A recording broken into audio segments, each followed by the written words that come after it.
Aujourd'hui, au cœur de l'Actu Clap, on reçoit un comédien. Comédien, je suis content de le recevoir parce qu'on s'est rencontrés il y a très longtemps. J'étais encore très très loin d'imaginer que j'allais créer un média de cinéma, me mettre dans ce domaine. Je l'ai vu sur une pièce qu'il a jouée à l'île Saint-Denis. Je ne me trompe pas si c'est bien ça. À l'île Saint-Denis, pardon, 9 mois de bonheur. Une pièce d'ailleurs qui va peut-être revoir le jour, de ce que j'ai pu comprendre, et que je vous invite à aller voir parce que j'ai vraiment passé un très très bon moment. Et voilà, donc c'est un comédien, on s'est retrouvés sur pas mal de moments, on a pu échanger. Et aujourd'hui, on est réunis et je suis très, très, très content aujourd'hui de recevoir le comédien qu'on appelle Oumar Diao. Yeah, quelle présentation! Ça, c'est de la présentation, ça, on sent le professionnalisme. Non, c'est top, c'est top, c'est top. Merci beaucoup pour l'invitation. Vraiment, je suis très, très content d'être là. Et je sais qu'on va passer une heure de ouf. Trop bien. Merci. Merci. Ouais, je suis content parce que voilà, Omar, il a découvert le média. Il m'a envoyé un petit message pour me dire que ce que je faisais, c'était bien. Donc forcément, moi, ça me fait toujours plaisir quand on m'envoie ce genre de message. Ça nous rappelle aussi pourquoi on fait ça. Et aujourd'hui, voilà, on va parler d'Omar tranquillement à Yes. travers le podcast. Bienvenue dans l'Actu Clap, car c'est l'actu. Clap. Jingle, let's go. We make it clap. We make it clap. Comment vas-tu?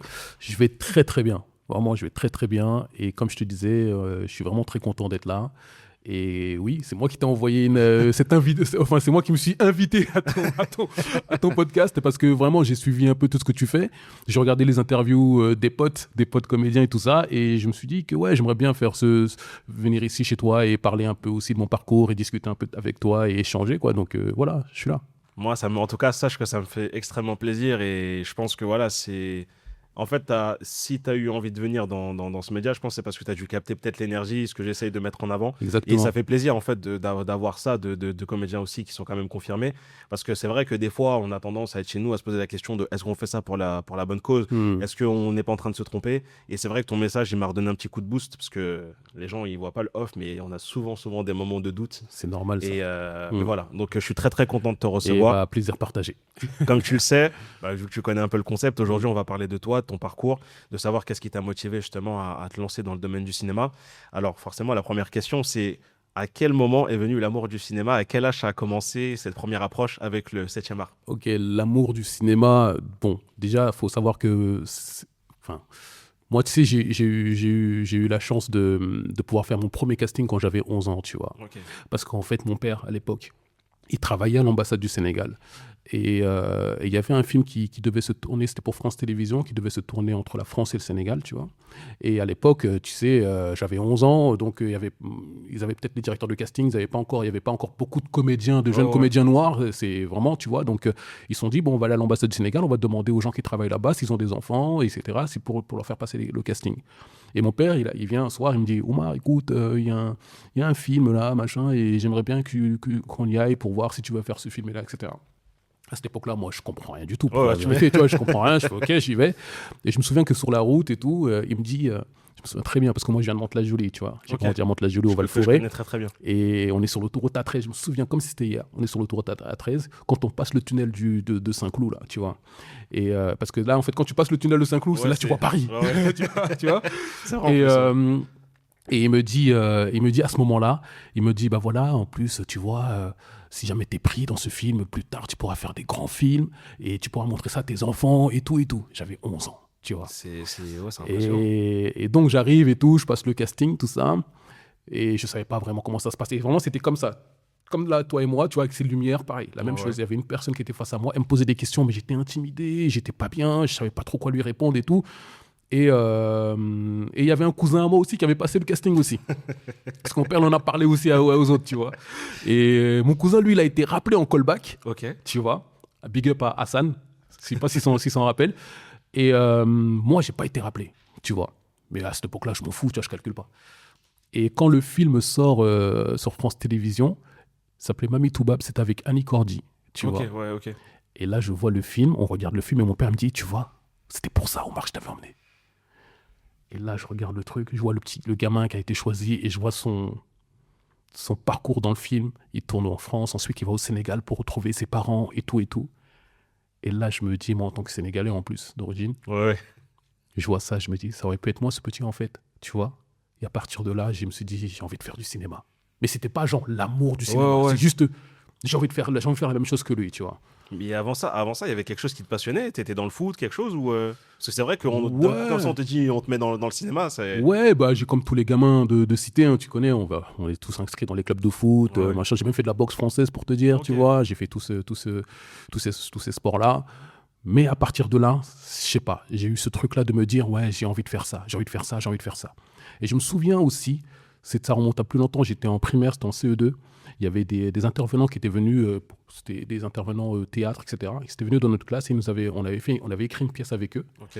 Et j'avais joué un truc, et j'ai joué tellement à fond, tu vois, et que je me souviens que l'un des intervenants m'a dit « Ah, mais c'est super ce que tu fais, tout ça, c'est bien, faut continuer. » Mais c'est un gamin, Ouais, 8, t'es 9 t'es ans, encore rêveur. voilà, T'es tu vois, dans tes mais trucs, j'ai joué ouais. le truc parce que voilà. Et aussi, vu que moi je suis l'aîné de ma famille, Ok.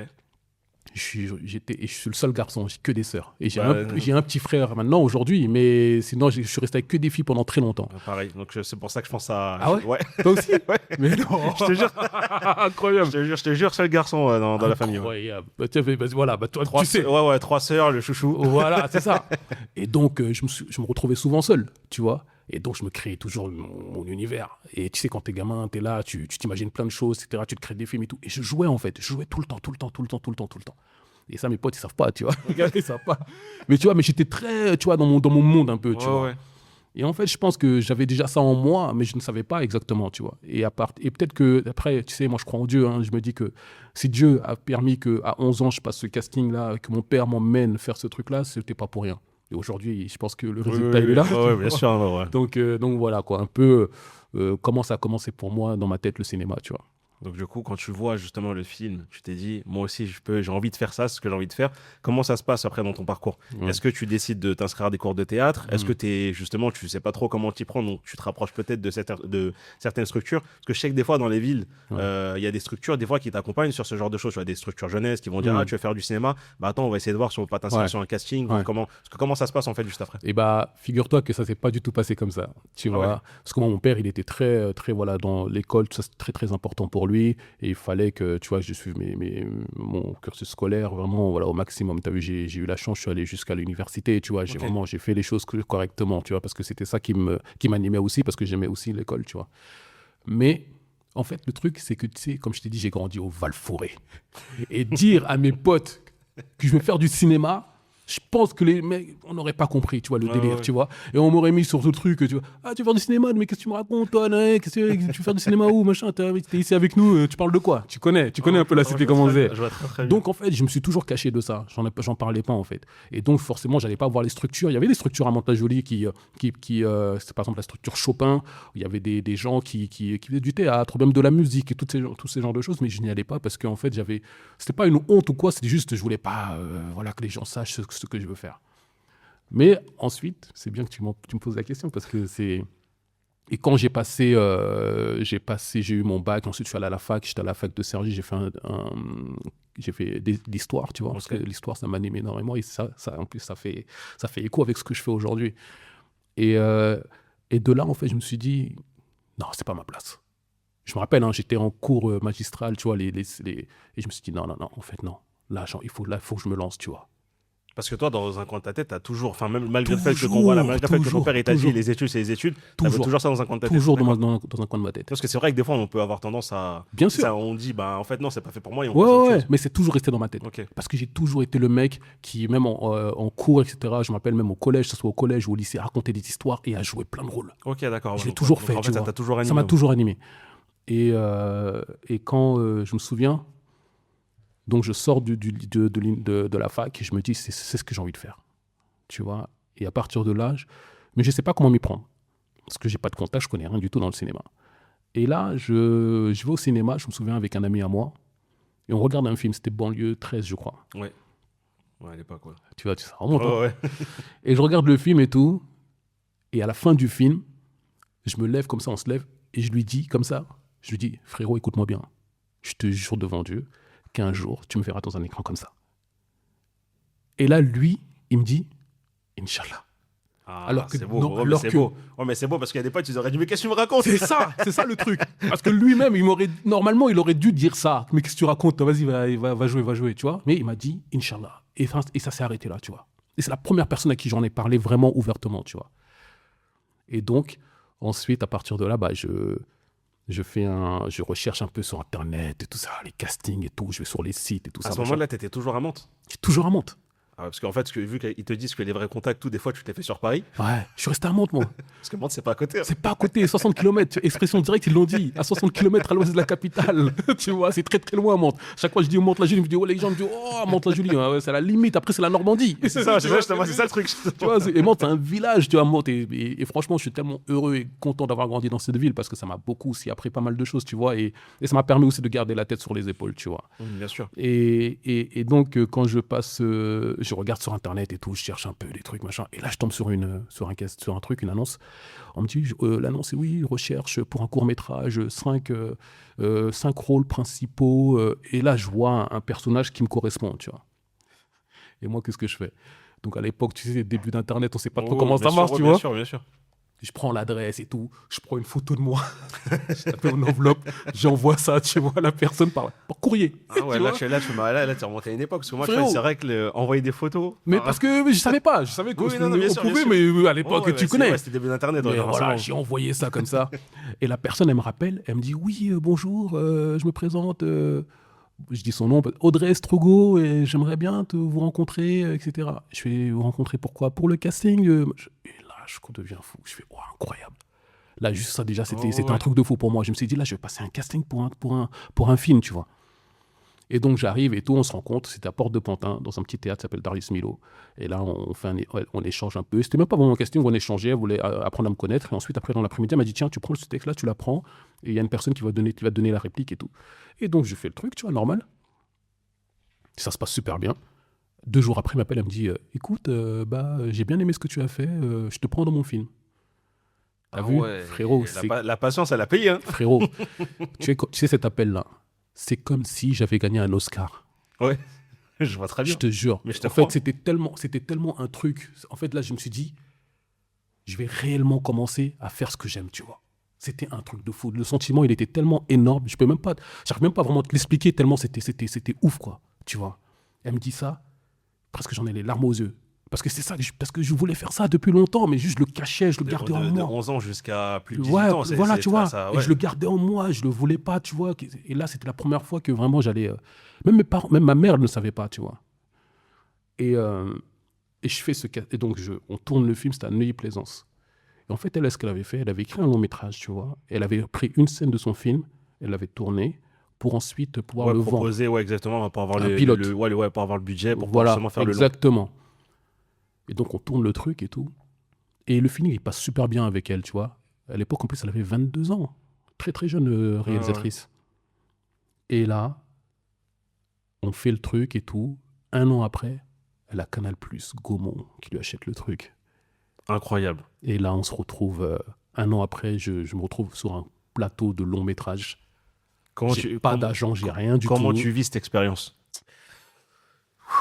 Mec, c'était... Elle nous a... En fait, avant le tournage, pendant 6 mois avant, on se voyait quasiment toutes les semaines avec tous les comédiens qui ont été choisis pour le film. Et on faisait des répétitions tout le temps. Donc, tu vois, j'étais déjà dans cette dynamique-là, donc j'avais compris exactement. Mais j'appréhendais tellement le premier jour de tournage. J'appréhendais tellement parce que là, tu te dis, tu rentres dans la cour des grands. Ouais, c'est ça, mais ouais, clairement. Tu vois. Et à l'époque, c'était 7e Apache qui produisait, c'était Xavier Duringer qui est décédé il n'y a pas très longtemps, personnellement.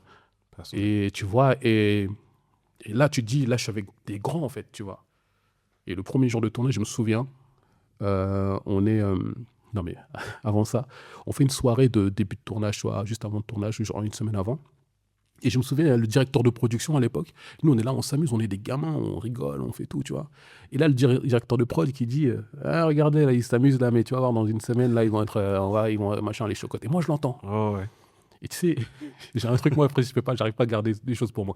Et je lui dis, ouais, là, on s'amuse, mais il faut pas vous inquiéter, on est très, très professionnels, on sait ce qu'on va faire. Et je lui dis ça comme ça. Après, il fait, mais non, mais je rigole. Et moi, t'as vu, vraiment... Et à ce moment-là, je me dis, mais pourquoi t'as parlé, tu vois, bref. Et le premier jour dont je suis là, je me souviens, on est dans les loges et tout.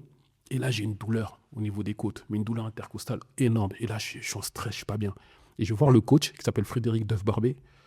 Je lui dis, Fred, là, je suis pas bien, j'ai trop mal et tout ça. Il me dit, Oumar, c'est le stress, t'inquiète pas. Ouais, voilà ce que je me suis dit, ouais, ça devait être lié au stress, c'est sûr. C'est le stress, t'inquiète pas, parce qu'on avait une grosse scène. En fait, on a commencé avec une grosse scène. On était genre 10 comédiens et la caméra qui allait sur tous les comédiens en même temps, etc. Et on avait des répliques, ça devait fuser, tu vois. En plus, j'ai vu ta côté gauche. Parce que côté gauche, c'est côté émotion. C'est bah, côté cœur. Tu vois, non, c'est bon, tu vois, c'est pour te dire. Ouais, c'est pour ça que j'ai vu, j'ai vu. Mais ça t'a marqué parce que. Tu fais peur, toi. Ça t'a marqué parce que j'ai vu. Ça m'a marqué. Est-ce que t'as vraiment montré l'endroit précis? Ouais, ça m'a marqué. Ouais, mais c'est côté émotion, donc ouais, c'est sûr que c'est lié au stress. Tu vois, je savais même pas. Tu vas m'apprendre un truc. Et donc, on fait la séquence, on tourne la scène, pardon, et on l'a plié en une demi-heure. En une demi-heure, c'était plié? Une demi-heure, ça a été plié. Wow. Et on est 10 comédiens. Et là, tu as toute l'équipe qui sont là, ils font waouh, vous avez plié ça en une demi-heure? Et là, ils s'étaient rassurés pour tout le reste du tournage, tu vois. Non, mais attends, ce qui est impressionnant, c'est que tu me dis, quand vous avez plié toute cette scène-là, entre-temps, toi, t'as pas fait de cours de théâtre, d'acting? Jamais. Incroyable. J'ai jamais fait de cours de théâtre, jamais fait d'école, jamais machin. La première fois que je suis allé faire des répétitions, c'était pour ce film-là. Mais c'est incroyable. C'est incroyable. Et en fait, même ce que je trouve beau dans cette histoire-là, c'est que la réal, quand elle a eu justement Gaumont, tout le monde qui a racheté son film, elle aurait pu se dire, je garde pas les mêmes comédiens, je garde des comédiens plus connus. Exactement. Parce qu'aujourd'hui, je sais que ça, c'est un truc qui arrive fréquemment. C'est exactement. Elle s'est battue pour ses comédiens. Mais vraiment. Franchement, Audrey. Parce qu'à mon avis, c'est sûr qu'on a dû lui proposer de prendre peut-être des comédiens complètement. Mais oui, bien sûr, c'est normal. Et ça fait partie du truc. Et aujourd'hui, je le comprends, tu vois, c'est normal. Mais à l'époque, elle s'est battue. Elle s'est battue. Même pour avoir Canal, elle s'est battue, tu vois. Parce que c'était pas facile. Moi, je t'ai dit, oui, elle a eu Canal, elle a eu Gaumont. Oui. Mais elle s'est battue combien de fois? Elle avait 23 ans. Ouais, en plus, forcément, ils vont se dire qu'elle est jeune, ils ne feront pas confiance. C'est ça. Mais à 23 ans, tu imagines, tu fais un film et tu as le directeur de photo, le chef-op, c'était, comment il s'appelle je suis en fou. Guillaume Schiffman. Ah ouais, quand même. Un très grand chef-op. Pour l'époque, en plus, ouais. Le mec, il a fait OSS 117, il a fait The Artist, il a fait tous ces grands films-là. Et tu vois, elle a mené son truc, mais du début jusqu'à la fin, elle a emmené. Mais franchement, elle a assuré. Et c'est pour ça que jusqu'à aujourd'hui, elle continue à faire des grands films, hein, tu vois. Et elle tourne, elle enchaîne, tu vois. En 30 minutes, c'était plié quand même, je trouve. Mais c'est impressionnant. Vraiment. Pour le coup, tu vois, comme quoi. Donc, Audrey Estrogo, je te remercie beaucoup pour l'opportunité que tu m'as donnée. Bah oui, parce que ça, faut aussi, tu vois, bien sûr, avoir remercié les gens. Parce que quand t'es personne, t'arrives dans un milieu que personne te connaît et tout, et quand tu donnes l'opportunité de faire un film, c'est énorme. Ouais, en plus, elle vous a fait confiance. Mais même après, ce que je trouve aussi, ce qui est aussi beau, c'est que le fait d'avoir envoyé cette photo, tu t'es dit, je tente pour le tout, je me pose pas de questions. À la mer, tu vois. Et tu vois, comme quoi, des fois, il y a des gens, ça met du temps pour arriver à un résultat. Mais tu vois, c'est drôle parce que si on écoute ton parcours, on pourrait se dire, ah, le mec, il a eu de la chance. En gros, première photo, il a envoyé, direct, il a le casting, direct, il a un premier rôle. Mais en vrai, ce que les gens, comme je disais, qui ne voient pas, c'est que toi, de 11 ans jusqu'à un certain âge, ça demandait une certaine patience. Patience de fou. Parce que c'est presque une décennie que tu as attendu avant d'avoir ce rôle-là. Grave. Et c'est quelque chose qui est pas mal. Comme quoi, en fait, chacun a son parcours, mais en fait, tout le monde, en fait, on va dire, n'a pas un truc comme ça du premier coup. Il y a souvent un parcours de vie qu'on voit pas. Donc, la partie cachée de l'iceberg, comme je dis. Et tu sais, c'est marrant parce que je reviens pas en arrière. Il y avait aussi un grand de mon quartier. Tu sais, il y a toujours un grand comme ça qui est là et qui connaît un peu tout le monde. Tu vois, qui va souvent à Paris et qui va toujours dans les événements, qui gère un peu, tu vois, qui sait parler, qui sait se vendre et tout. Et lui, je me souviens que je suis allé le voir, par contre, parce que j'ai oublié cet élément-là. Je suis allé le voir à un moment donné, je lui dis, frérot, regarde, je te le dis à toi, j'ai envie de faire du cinéma, mais je sais pas comment m'y prendre, est-ce que tu peux m'aider, tu vois? Et lui, il me dit, frérot, moi, t'as vu le cinéma, je connais pas trop et tout, machin. Et il s'arrêtait là. Je fais, ok, pas de souci. Et quelques années plus tard, je me souviens, il m'envoie un message, c'était sur Facebook et tout. Il me dit, Oumar, félicitations, je vais être franc avec toi. Quand t'es venu vers moi me demander ce truc-là, je t'ai pris pour, en fait, t'es un petit, quoi. Tu parles juste comme ça, mais t'as vu, je t'ai pas pris au sérieux. Mais aujourd'hui, quand je vois tout ce que tu as fait, je te demande de m'excuser pour ce truc-là, tu vois.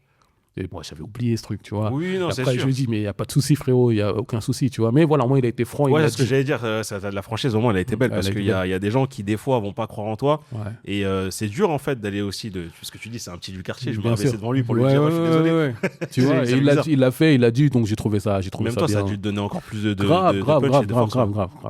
Voilà. Et après, justement, après cette anecdote-là, après ce film, qu'est-ce qui se passe? Après ce film, écoute, là, j'ai un agent. Parce que je faisais partie des premiers rôles. C'est vrai que tu n'avais pas d'agent. J'avais pas d'agent. Et comment se fait cette rencontre avec l'agent? En fait, l'agent, il avait des comédiens qui étaient dans le film qui étaient avec lui. Et c'était mon premier agent qui s'appelle Stéphane Lefebvre. Et merci. Stéphane Lefebvre, oui. Connu, hein, Stéphane. Ouais, oui. Stéphane, c'est un grand monsieur, Stéphane. Et Stéphane, écoute, on a bossé presque 2 ans et demi ensemble. 2 ans et demi ensemble et tout. Et pareil avec lui, bah, j'ai enchaîné derrière, hein, tu sais, téléfilms, séries, etc., même long métrage et tout. J'en ai fait pas mal derrière. Et ensuite, tu sais, après, le truc, c'est que tu as toujours envie aussi de monter. Oui, normal, mais Tu c'est normal. vois. C'est normal. Et peut-être que, pareil, en plus, ce qui est très bien avec Stéphane, c'est que on pouvait se parler, se dire les choses, tu vois. Et je lui dis, voilà, Stéphane, là, aujourd'hui, maintenant, j'ai besoin d'aller voir un peu ailleurs, tu vois, machin, mais ça n'a rien contre toi. C'est juste que j'ai besoin d'évoluer, tu vois. Il l'a compris, il a été assez intelligent, il a compris, il m'a dit, ok, Omar, moi, je suis arrivé à mon travail, je suis arrivé jusqu'au bout, là, ce que je peux plus faire autre chose maintenant pour toi. C'est bien, tu t'en ailles, tu continues de grandir. Et jusqu'à aujourd'hui, c'est mon ami, tu vois. Mais tu vois, c'est ouf d'avoir ce genre d'agent. Parce que j'ai demandé justement la relation avec ton agent, elle était comment? Parce que moi, forcément, avec ce média, j'ai eu pas mal d'anecdotes avec les agents. Et en fait, là où c'est beau, c'est que tu as un agent qui est en fait intelligent, qui a Très été humain, intelligent. parce qu'il s'est dit, ok, moi, je t'ai apporté. En fait, je suis arrivé à ma limite. Parce Voilà. que je pense que même toi, tu le ressens. Ouais. Va vers, entre guillemets, vers quoi tu as envie d'aller. Mais tu vois, parce qu'il y a beaucoup d'agents qui auraient fait ça. Ouais. Ils auraient dit, ouais, il me l'a mis à l'envers, c'est grâce à moi qu'il est arrivé là et Non. tout. Non, donc, non, c'est Stéphane, Non, franchement. ouais. Big up Vraiment. Stéphane Lefebvre. Vraiment. Voilà, et un Donc, grand monsieur. Donc, du coup, une fois ça se finit, tu lui dis que tu vas aller vers autre chose. Du coup, c'est Voilà. quoi? T'es parti vers un autre agent? Ouais, je suis allé voir un autre agent et c'était l'agence Ose. Et Sybille Dura, avec qui j'ai travaillé pareil pendant 7 ans. On a bossé ensemble. Et pareil, ouais, 7 ans quand ouais, on a beaucoup. Et franchement, j'ai beaucoup bossé avec elle. Hein. J'ai beaucoup travaillé avec elle et tout. C'était super bien. Et pareil, à un moment donné, bah. Tu sais, les agences, c'est comme un footballeur, par exemple. Oui, non, mais oui, c'est pour ça que je comprends ce que tu tu vois, dis. tu commences avec ton agent, voilà, qui à un moment donné, il n'aura pas les contacts nécessaires pour toi pour que tu puisses encore monter, tu vois. Et ce qui est bien, c'est que moi, j'ai toujours été franc avec eux, et avoir des échanges très, très honnêtes. Et c'est ça aussi qui a fait que jusqu'à aujourd'hui, ces gens-là, on est toujours en contact, on est toujours bien, tu vois. Et donc, pareil, ça s'est passé comme ça. Et ensuite, voilà, j'ai continué, j'ai enchaîné. Et là, je suis avec Marie Prouzet. Et ça se passe très, très bien. Pareil, ça fait presque 6 ans, on est ensemble. Et franchement, voilà, là, je suis au top du top, quoi. Donc, trop bien. Mais avant ça, comme tu as dit, tu as beaucoup travaillé avec les 2 agents que tu as eu avant. Ouais. Ils t'ont fait travailler sur quel projet? J'ai bossé sur pas mal de projets. C'est important de savoir. Bien sûr. Par exemple, Stéphane Lefebvre, j'ai pas mal fait tu sais, les séries, un peu les téléfilms sur TF1 ou France Télévisions, etc. C'est-à-dire, je sais pas moi, les trucs. Moi, je vais pas mentir, hein, je regarde. Hein, je vais pas mentir. Hein. Moi, des fois, je regarde ça, je suis à fond en plus. Tu vois, les trucs comme à l'époque, Femme de loi, Centrale Nuit. Ouais, il y avait beaucoup de séries comme ça, policières un peu. Tout ça, et donc, j'en ai fait pas mal avec lui. Et aussi dans des longs métrages, j'avais des petits rôles aussi, par exemple, tu vois. Et ensuite, après, avec Sybille, je suis monté un peu plus en gamme, tu vois. J'ai commencé à bosser j'ai bossé avec le Olivier Nakache, Tellement proche, par exemple. Ouais. Tu vois, c'est vrai, c'est Eric Toledano et Olivier Nakache, eux, c'est des crèmes. C'est incroyable, ces gens-là. Mais ça se ressent de toute façon à travers leurs films. Non, mais c'est tu sens que c'est un autre niveau. Chaque film qu'ils font, comme un réalisateur, il disait ici, il y a toujours un message, en fait. Ils font toujours véhiculer quelque chose, en fait, mais humainement parlant. Non, mais eux, même le dernier film qu'ils ont fait, hein, franchement, il est bien. Et le dernier film, il y a mon neveu qui joue avec eux. Ah tu vois, comme tu vois. Ah, d'accord. Ouais. Non. Après Ok. Après. Il y a un truc que j'ai trouvé bizarre, mais après. Ça, voilà. c'est le seul défaut que j'ai trouvé au film. Okay. Mais on en discutera après. Ok, là, on va faire juste une petite parenthèse par rapport à Olivier Nakache et Eric Toledano. Non, parce que c'est important que je parle de ça. Bien sûr, au contraire. Parce que tu sais, j'ai fait Tellement proche. Et Tellement proche, j'ai une scène dans le film. Une seule scène avec François-Xavier de Maison. On est dans genre, lui il est avocat, commis d'office, et moi je suis là, un petit jeune, et là ça part, on parle, ouais mais moi j'ai rien à voir avec cette histoire, j'ai rien fait, je comprends pas pourquoi, machin, etc. Elles sont où les caméras, c'est quoi le truc, je suis monsieur le juge, je dis n'importe quoi. Et la scène en fait, c'est la scène qui a le plus tourné sur internet par rapport à ce film, tu vois. Et Olivier Nakache, je suis resté très très proche de lui. Alors avec une séquence, j'ai eu une séquence dans le film, hein, c'est tout, tu vois. Mais, je sais pas, il y a eu un truc, je sais pas, il y a eu un lien, quelque chose qui s'est créé. Et sache que ce monsieur, en fait, tous mes projets, tout ce que j'ai pu faire après, ou bien même les trucs où des fois je suis en écriture, que je lui envoie, etc., il prend toujours la peine de lire, de me faire des retours construits, de me dire, voilà, Omar, tu devrais peut-être faire ça, comme ci, comme ça, tout ce que je fais.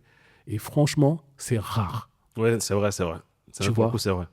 Des grands réalisateurs comme ça qui n'ont pas forcément le temps, qui sont en train de bosser, etc., parce qu'ils sont producteurs aussi, ils bossent sur plein mal de films, ils enchaînent.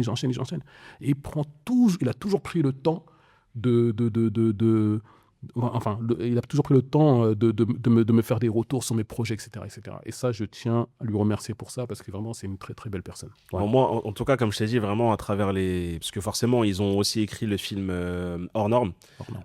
Forcément, je suis en lien avec les vrais fondateurs de l'association. Ah, C'est ok. donc, j'ai fait des projets avec eux, etc. Oui. Jusqu'à maintenant, on est en C'est très, dans très bonne l'heure, non relation. Pardon? Dans l'heure L'association? Ouais. Non, elle est à Saint-Denis, là, de À base. Saint-Denis. Ouais, Ok, le d'accord. juste de base, c'est à Saint-Denis. Ok. Et en fait, à travers, en tout cas, les personnes qui les ont rencontrés, qui ont pu, entre guillemets, les pousser à faire ce film, les personnes m'ont toujours dit des belles choses de leur part, donc je suis pas du tout étonné. Ouais. Mais ce qui reste quand même beau aussi, c'est que avec la charge de travail qu'il a, tu vois, tu pourrais te dire Bien sûr. qu'il aura jamais le temps de nous Bien sûr, répondre bien sûr, complètement. le fait qu'il le fasse, ça veut dire que je pense, comme tu as dit, il y a quelque chose qui a matché en termes d'énergie ou en termes de sincérité. Et ça revient à ce qu'on disait tout à l'heure. Tu vois, des fois, en fait, parce que moi, dans ton parcours, ce que j'entends, c'est que tu as toujours été aligné avec toi-même. Tu as toujours été toi-même, authentique, etc. Ça, là-dessus, et c'est souvent ça, en fait, que les gens y retiennent dans un échange, exactement. dans le cinéma. Parce qu'il y a beaucoup de gens qui, des fois, ils arrivent, veulent se vendre. Oui. Et des fois, c'est la sincérité qui va t'amener à un C'est résultat, ça, c'est exactement ce que tu viens de dire, c'est exactement ça. J'espère un jour vous rencontrer pour être vraiment. Ouais, Olivier et Eric, franchement, venez ici. Non, j'aimerais les rencontrer parce qu'en fait, humainement parlant, ça se voit vraiment même au-delà du cinéma, c'est qu'humainement parlant, à travers ce qu'ils font dans leur film, on sent qu'il y a ce côté très très humain. Et après, j'ai déjà justement interviewé ici dans l'Actu Clap le fils justement, le fils Raphaël Toledano, tu vois, j'ai déjà eu, tu vois. Oui. Donc, mais c'est vrai, quand il me parle de son père, même les échanges qu'il a avec son père et tout, enfin bref, ça se voit que c'est des belles personnes. Non, c'est des très très belles personnes. C'est des très très belles personnes. Et même pour ce que vous faites pour le cinéma. Franchement, des très belles personnes. Et donc, pour revenir un peu avec l'agence Ose, j'ai fait ça. Et ensuite, j'ai eu le film Anti-Gang aussi que j'ai fait. Que j'ai pas vu. Il n'y a pas de souci. Ouais, non, je suis honnête, que j'ai pas vu. Mais c'est vrai que j'avais vu justement le truc tourner, mais j'ai pas pris le temps encore de. Après, comme j'ai dit, tous les comédiens suivent tous vos films. Non, mais c'est compliqué. C'est compliqué. Au moins, t'es honnête et tu le dis. Ah ouais, non, moi je le dis. Parce qu'entre des fois, t'as toute une série d'un truc qui sort sur Netflix, de l'autre côté sur Prime, surtout aujourd'hui. De l'autre côté, tu dois aller au cinéma, il y a un autre film qui sort. Non, c'est compliqué. Et des fois, t'as des comédiens qui me disent ouais, frérot, t'as vu, il y a mon film qui sort et je vais essayer d'aller le voir. Mais nous, en même temps, t'as Hollywood qui t'envoie les trucs avec Universal, Michael. C'est franchement, non mais c'est pas facile. Comme j'ai dit, si c'était vraiment mon mode de vie au quotidien, moi, je t'aurais dit oui, j'aurais pu avoir le temps, tu vois. Bien sûr. Mais là, quand tu travailles à côté, t'as une vie de famille, c'est compliqué. Mais même moi, il y a des films des potes que j'ai même pas encore vus, tu vois. Mais voilà, mais c'est normal. Après, tu peux pas non plus voir tous les projets de tout le monde, c'est pas possible. Et donc Anti-Gang qui a été réalisé par Benjamin Rocher. Et c'est fou ce film-là aussi parce que vraiment j'ai rencontré des acteurs incroyables, Alban Lenoir, Sébastien Lalanne, Jean Toussaint Bernard, Stéphie Selma. Vraiment c'était fou. Caterina Morino, tu vois, James Bond Girl, Casino Royale, tu vois. Et Jean Reno, quel homme. Jean Reno, tu vois. Et pareil ce film aussi, écoute, je me souviens parce que c'était en 2014, j'avais fait un accident de scooter. Okay. Tu vois, mais très violent, tu vois. Je suis resté 2 mois alité, couché, tout ça, sous morphine et tout, c'était assez violent. Ah ouais, donc c'est déjà content que tu sois là. Merci. C'est vrai que... c'était assez violent, mais tu vois, mais je parle de ça parce que ça y a un rapport avec le film derrière. Et je me souviens que je vais passer le casting, pareil, donc, et j'emmène mon fils avec moi. Il était tout petit à l'époque, je l'emmène avec moi et tout, parce que voilà, il est avec moi. Et là, je leur dis, voilà, excusez-moi, désolé, hein, c'est vrai que ça se fait pas, mais parce que c'était dans les bureaux de prod, est-ce qu'il peut rester avec vous? Et là, ils lui ont mis un petit truc YouTube, il a regardé, il a passé son temps, machin. Et moi, j'étais venu pour un rôle assez précis, tu vois. Le rôle s'appelait Génovèse, tu vois. Et j'arrive donc au casting et tout, et c'était pas un casting, il y avait le Benjamin qui était là, il y avait le directeur de casting, il y avait d'autres comédiens. Et c'est rare ça, tu vois. Généralement, tu passes l'un après l'autre. Oui, c'est vrai. Et donc là, on est tous là et on commence à jouer. Et chacun joue le rôle pour lequel il a été casté. Et là, Benjamin, il s'arrête et il dit, bon, maintenant, toi, tu vas jouer, tu prends ce rôle, toi, tu prends ce rôle, toi, tu prends ce rôle. Et là, il me donne le rôle de Manu, tu vois.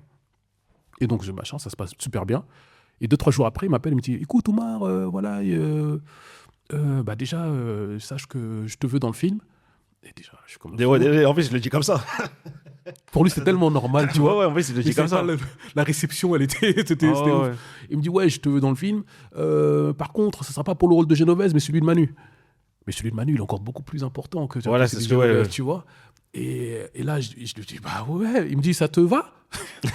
Il me pose la question. Je te jure, Benjamin, mais B. Il me dit, mais ça te va? Mais je fais, mais grave, ça me va, tu vois. Et donc là, je suis content, je suis comme un fou. Je me dis, en plus, je vais tourner avec... à l'époque, je ne les connaissais pas encore bien, les Alban, tout ça. Oui, normal. Et c'est Jean Reno qu'on connaissait tous ces moments-là. Et donc, je me dis, je vais tourner avec Jean Reno, c'est énorme quand même, tu vois, c'est un truc de fou. Et Mais j'ai des douleurs au dos. À cause de Mon l'accident. accident. D'accord. Et là, ils nous disent quoi? Oumar, oui, on va faire des séances de combat, parce qu'il y avait du combat, il y avait des chorégraphies à apprendre, etc. Et j'y vais, mais je serre les dents. Mais eux, ils ne le savent pas, j'en parle pas, tu vois. On fait des séances pendant, mais de ouf, avec des régleurs cascades et tout, des roulades, des machins, mais je souffre le martyr. Mais jusqu'à aujourd'hui, Manu Lanzi, qui est le régleur cascade, tu ne le savais pas, maintenant tu le sais. Je souffre, mec, je souffre de ouf. Et je suis là, je prends mes médocs et tout, je fais mes séances de kiné, ostéo, tout ça, mais je suis en train de mourir.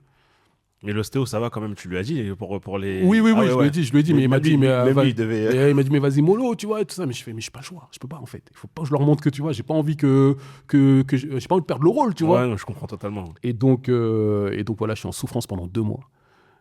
Et bon, maintenant, ça, c'est la partie vraiment, tu vois, mal de dos et tout.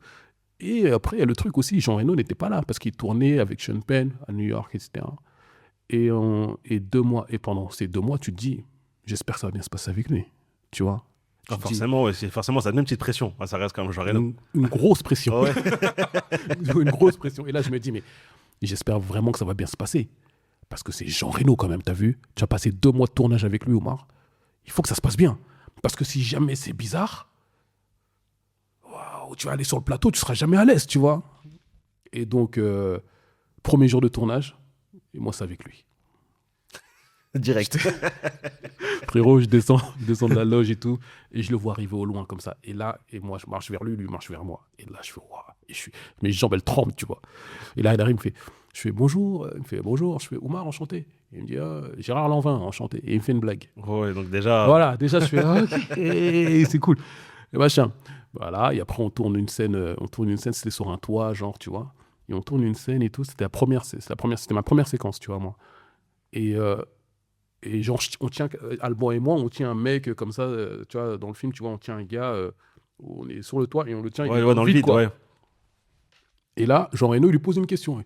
Il est où, machin? Avec sa voix, tu vois. Et frérot, tu sais que pendant, genre, un espace de 2-3 secondes, je suis sorti du truc. Parce que là, je me suis dit, oh, c'est là que j'ai réalisé. Oh, je me suis dit, mon Dieu, je tourne avec Jean Reno, c'est un truc de fou. C'est incroyable. Mais tu vois, une espace de 2-3 secondes, tu vois. Et je me suis dit, ah ouais, c'est ouf. Et là, après, c'est reparti, machin, etc. Et le lendemain, il me voit, il me dit, ah, t'es encore là, toi? Et là, du coup, tu sais pas te mettre. Est-ce qu'il est content que je sois là? Non, parce que là, j'ai compris, c'est de la blague. Et là, je lui dis, ah, ben, je suis là pendant encore, ouais, peut-être 30 jours encore avec toi. Tu vas me voir pendant 30 jours. Et après, il rigole, tu vois. Et depuis, bah, tu vois, après, voilà, on a passé vraiment 30 jours de tournage. Vraiment, c'était top et tout avec lui. C'était vraiment une très, très belle expérience. Vraiment, j'ai kiffé.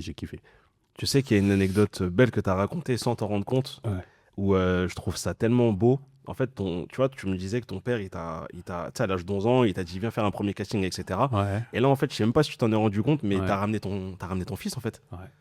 C'est-à-dire qu'inconsciemment, t'as retransmis en fait la même valeur que ton père en fait t'a transmis à toi, tu l'as transmis à ton fils. Et en fait, tu sais, tu me disais ça, je suis resté ça, je me suis dit, mais même lui en fait inconsciemment, il a ramené son fils sur un plateau de tournage. Donc c'est juste que c'est la forcément, je la trouvais belle mais en fait, même là, quand tu me parles de tout ça, je me dis, t'as quand même joué avec Jean Reno et même en fait, comment il t'a mis à l'aise, ça montre en fait que des fois, les plus grands comédiens, c'est pas eux qui vont des fois te mettre dans des situations où au contraire, tu vois. Complètement. Je pense qu'il a dû aussi se rappeler d'où il venait. Exactement. Lui aussi, il a commencé par quelque chose et ça. il sait que le premier gros tournage avec un plus quelqu'un comme lui, forcément, ça met la pression. Mais le plus important, c'est que ça soit bien passé. Il a été top. Et je me souviens même, il y a une anecdote, on était à un moment donné sur... il y avait une voiture de jeu, c'était une BMW, tu vois. Et on est tous les deux comme ça et on parle de la voiture. Et je lui dis, ouais, c'est bien BMW. Il me dit, ouais, moi, j'aime pas trop, etc. Tu vois. Je fais, ok, bah, qu'est-ce que t'aimes, toi? Tu vois, il me dit, bah, moi, là, ouais, là, j'ai envie de prendre la... Frérot, il me dit, là, je suis sur une Rolls-Royce. Mais Jay-Z, il veut la prendre avant moi, donc je suis en train de voir. Et là, frérot, c'est un autre monde. Ouais, je fais, mais Oumar, t'es bête ou quoi? Je me dis, mais t'es bête ou quoi, mec? Tu vois, là, c'est un autre mais monde. parce que lui, en fait, il est ami avec la famille, tu vois, sa femme et Jay-Z, tu vois, donc chacun est parrain, marraine des enfants de l'un et l'autre. Je me dis, donc là, quand je te fais la bise, ça veut dire que je suis à une bise de Beyoncé, ça veut dire. Je suis mort. Tu vois. Et voilà. Et après, c'est là que en fait, parce que tu sais, quand tu es sur un plateau de tournage, à un moment donné, Tu calcules plus en fait, on est le est statut, collègues, le truc, ouais, voilà, c'est ça, t'es ouais. dans ton truc. Mais quand il me dit ça, c'est là ça me refait encore le truc. Je fais ah ouais, Omar, t'es avec Jean Reno frérot, arrête, remets-toi à ta place en fait avec Jean Reno, arrête de faire le fou, à lui poser des questions comme ça parce que voilà c'est, enfin bref voilà quoi, c'est Jean Reno c'était non vraiment Anti-Gang c'était une très très Ah, belle, mais très, là, très c'est belle mort, faut que aventure. j'aille le regarder, le film. Faut que j'aille T'es le voir. obligé. Là, je suis obligé. Parce que... Et à le 2 en plus là, qui est sorti. tu vois, je t'ai dit, j'ai même pas su, mais tu vois, là, tu me l'as vendu, mais j'ai trop envie. ouais. Là, faut que j'aille le voir. Ah, il faut que Parce t'ailles que le tu vois, voir. là, j'ai le off, tu vois, T'as de le ce que- 1 et le 2 ils sont sur Disney+. Ok, bah, en plus, Disney, ouais, forcément, c'est une plateforme que j'ai. J'irai regarder. Voilà, tu regardes Et le 1 et le 2. je te mentionne tout, il n'y a pas de problème. Voilà, comme ça tu regarderas et tu me diras ce que tu en penses. Et puis, j'ai aussi. Ah ouais, mais. Tu sais, des fois, là ça il y a des trucs qui me reviennent Mais comme c'est ça. non, mais Parce que, au contraire, c'est bien. tu vois, j'ai aussi eu la chance aussi de tourner dans mon pays d'origine. Ça, c'est ouais. Ça, c'est forcément, ça doit avoir une grande symbolique pour toi. C'était incroyable. Et tu vois, ça, c'est avec Olivier Langlois, vraiment un gros big up et un gros bisou à Olivier Langlois. J'ai tourné, mon premier film, c'était en 2010, ça s'appelait Adona, la vie, le monde, avec Sofiane Guérab, avec Margot Dufresne, etc. On avait tourné un film là-bas. On avait tourné à Saint-Louis, à Dakar, avec une équipe sénégalaise aussi sur place. Donc c'était ouf. Et ensuite, l'année d'après, c'était pour France Télévisions, on a tourné un autre film au Sénégal qui s'appelle Les Pirogues des Hautes-Terres. C'est un film historique qui se passe dans les années 40, tu vois. C'est dans la ville de Thiès, au Sénégal. C'est le syndicat des chemins de fer sénégalais qui ont décidé de faire grève parce qu'ils estimaient qu'ils n'étaient pas payés comme les Blancs qui travaillaient aussi avec eux. Parce qu'il faut savoir qu'à ce moment-là, le Sénégal était français, tu vois. Et donc, moi là-dedans, j'ai joué le leader de la grève, quoi. Et c'était ouf parce que je racontais, c'est un peu notre histoire aussi en même temps. Et donc, de jouer ce genre de personnage et ce genre de film, c'était vraiment une très très belle aventure pour moi. J'ai vraiment kiffé, quoi. Donc ça, c'est des projets qui m'ont vraiment touché au plus profond de moi-même, tu vois.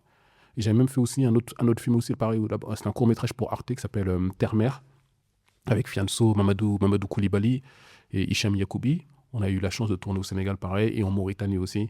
Et c'est incroyable. Donc, tu as vu ça, il n'y a que le cinéma qui peut t'offrir. Ouais, je vois ce que tu veux dire.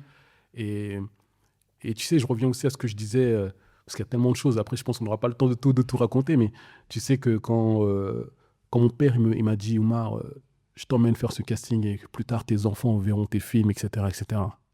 Et bien là, tu vois, quand moi, mes enfants, ils ont eu la chance d'aller voir mes films au cinéma, ou bien même à la télé, quand ça passait à la télé, j'ai toujours cette phrase qui revient dans ma tête. Parce que là, mon père, je l'ai perdu moi en 2021, tu vois.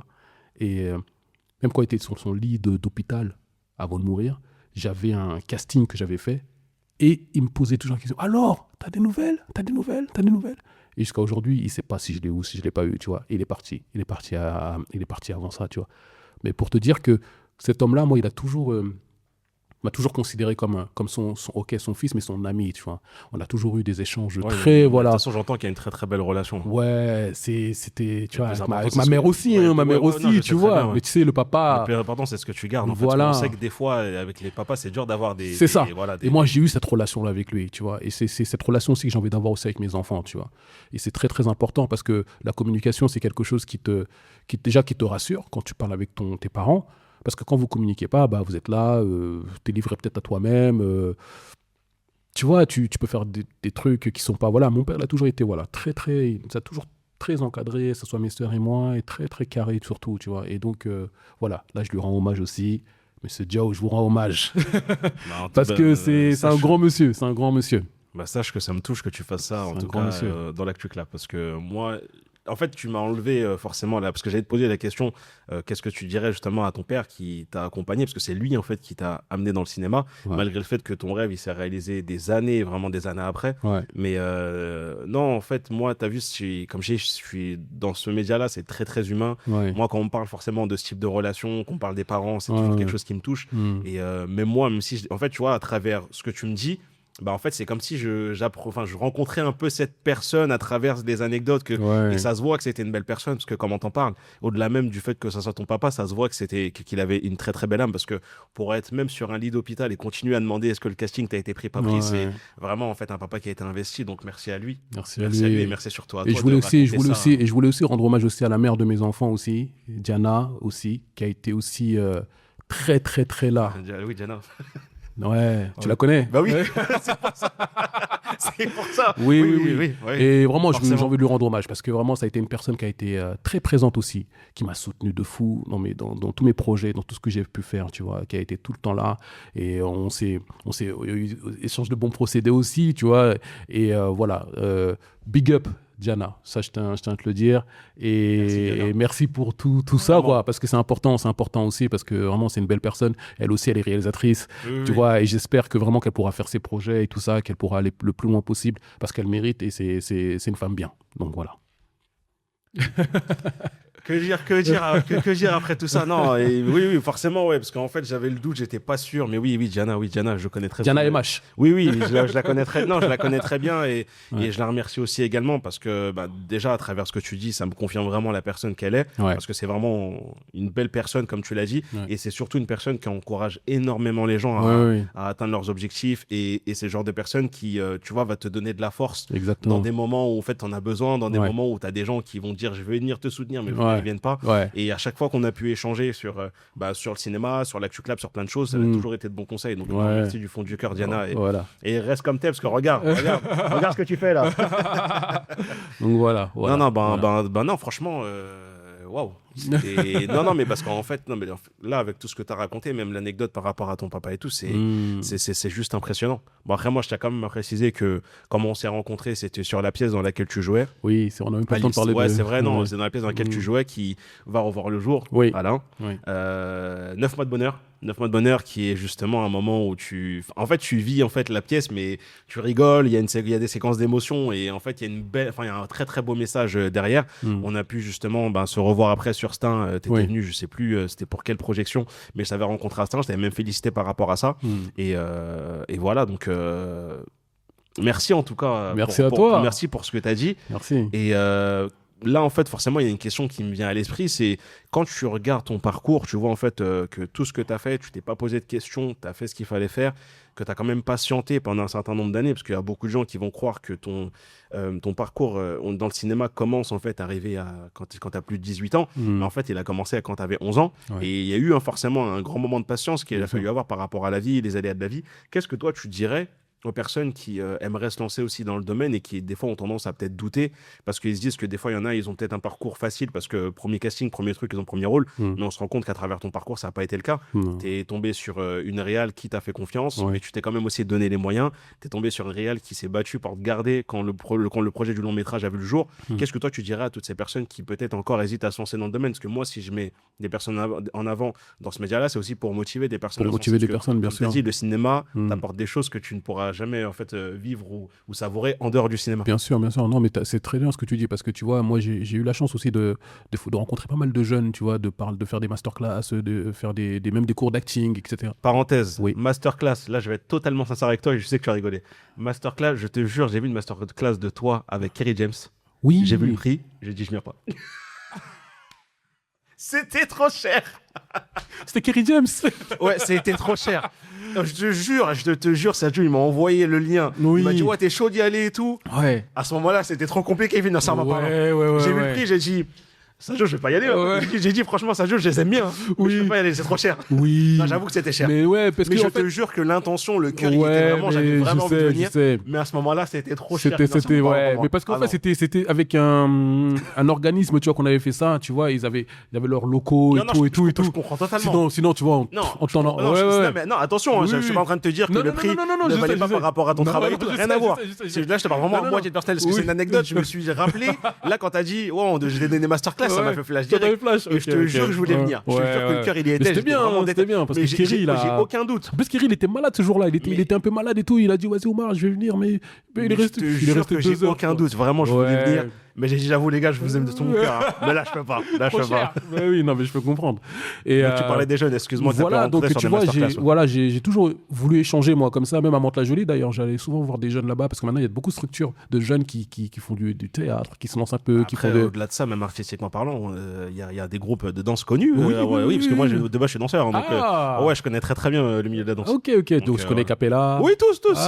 Parce que moi, j'ai mes nièces, elles dansent aussi. Elles dansent avec Franco. Et bah, tu vois, ça se trouve que tes nièces, soit je les ai rencontrées dans mon parcours où je faisais encore de la danse, ou soit Ouais. ils sont encore en lien avec mon groupe de danse. Parce que mon groupe de danse, jusqu'à maintenant, Ok. je suis un gars, j'ai continué à faire des C'est battles, fou, des ça. trucs. Et là, ils participent justement, paix à son âme, au battle qui avait été fait par Babson.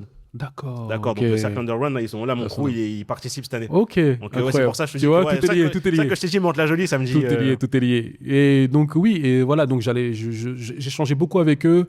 Et pareil, tu vois, faut pas être moralisateur ou quoi que ce soit ou bien machin, mais c'est toujours donner la force, en tout cas montrer que voilà Bien que c'est sûr. possible, parce que moi d'où je viens, Mantes-la-Jolie, etc. On sait comment c'est, tu vois, mais voilà, à un moment donné, il faut partir aussi, il faut sortir, il faut aller rencontrer des gens, faut oser, tu vois, faut oser.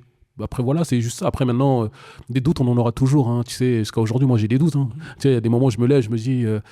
Waouh, est-ce que je vais faire ça? Est-ce que je vais pouvoir faire ça? Est-ce que je vais pouvoir faire ça? Mais tu vois, mais après, le truc, c'est que je me donne toujours les moyens. Tu vois, je me dis, allez, Oumar, retrousse-toi les manches, on y va, essaie de faire ça, machin.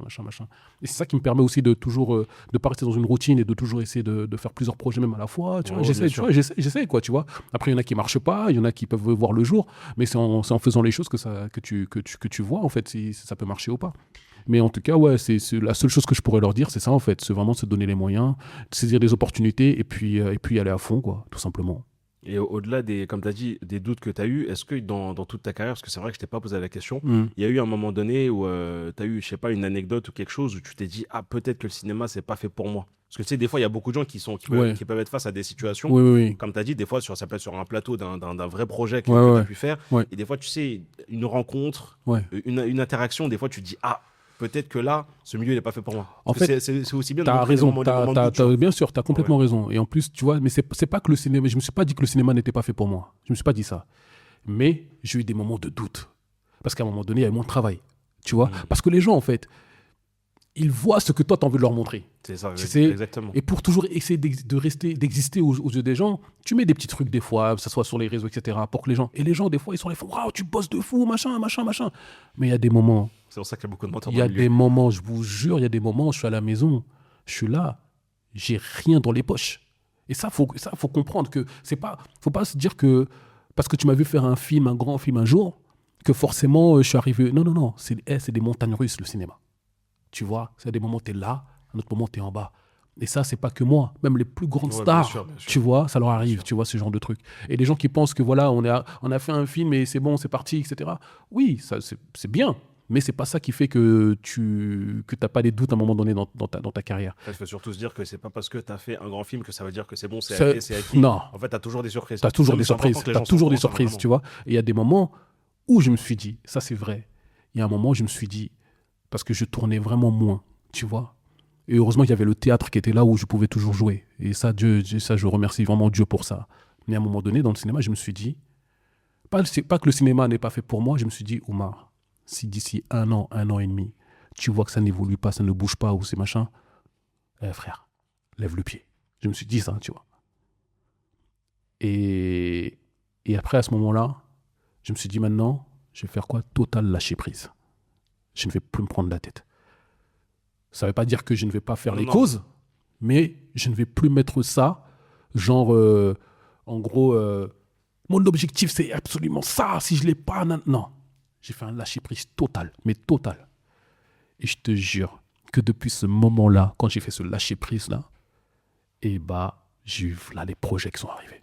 Tous les projets s'ouvrent. Tous les projets s'ouvrent. Tout pas comme ça. Et tu vois, j'ai un ami à moi qui s'appelle Stevan Limhrovic, qui est un très très grand réalisateur. Tu vois, il est né aux États-Unis, mais il a grandi en France. Il est serbe, il est chinois, Okay. il est américain. Tu vois.